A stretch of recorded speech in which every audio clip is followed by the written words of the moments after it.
कर्मों का फल। दोस्तों, एक सिद्ध आचार्य अपने शिष्यों के साथ तीर्थ यात्रा पर निकले। कुछ देर चलने के बाद वे थकान निकालने के बीच घने जंगल में ही रुक गए।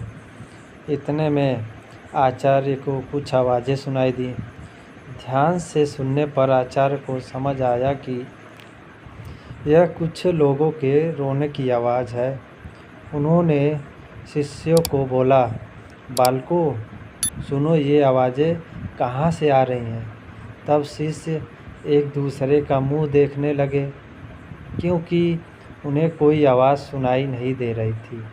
फिर भी गुरु के आदेशानुसार उन्होंने थोड़ी दूरी पर आकर देखा। केवल आचार्य को एक गहरे अंधेरे कुएं से कुछ लोगों के रोने की आवाज़ सुनाई दे रही थी।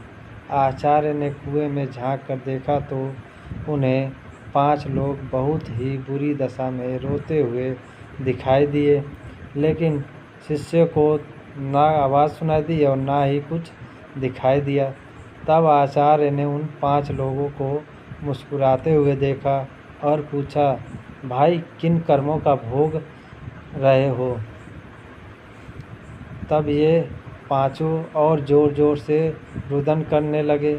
तब आचार्य ने शिष्यों को बताया, यहाँ 5 प्रेत आत्माएं हैं। यह सुनकर शिष्य डर गए। तब आचार्य बोले, बालकों, डरो नहीं, तुम सभी इनसे ज़्यादा शक्तिमान हो, क्योंकि तुम सब कर्मों से महान हो और ये सभी आज अपनी पिछली करनी का भोग रहे हैं। आज के समय में इनसे दुर्बल कोई नहीं है। तब शिष्य ने पूछा, इन्होंने ऐसा क्या किया है? तब पहली आत्मा ने उत्तर दिया कि वह पिछले जन्म में ब्राह्मण था, भिक्षा मांगता था, लेकिन उस भिक्षा को भोग विलास में खर्च करता था। दूसरे ने उत्तर दिया, वह क्षत्रिय था और अपनी शक्ति का दुरुपयोग निर्बल, असहाय गरीबों पर करता था। तीसरे ने उत्तर दिया कि वो बनिया था, बस खुद के फायदे की सोचता था और हमेशा मिलावट करके सामान बेचता था, जिस कारण कई लोग मारे गए। चौथे ने उत्तर दिया, वह क्षुद्र था, बहुत आलसी और जिम्मेदारी से भागता था, अपने माता पिता को पीटता था और दिन रात नशा करता था। पांचवें ने उत्तर दिया, वह एक लेखक था, अश्लील कथाएं लिखता था, उसने समाज को वासना का पाठ सिखाया था। इस तरह वे सभी पापी अपने पापों को भोग रहे हैं।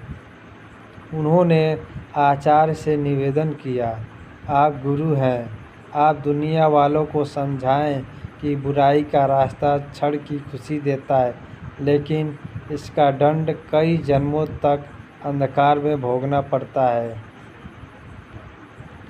कहानी से शिक्षा। दोस्तों, मनुष्यों को कर्मों का फल भोगना ही पड़ता है, फिर वो किसी भी जन्म में हो। कहते हैं, जिस तरह ईश्वर है वैसे ही भूत भी होते हैं, लेकिन वे जितने दुर्बल होते हैं उतना कोई नहीं, जितने कष्ट में वो होते हैं उतना कोई नहीं। वे अपनी करनी का भोग करते हैं।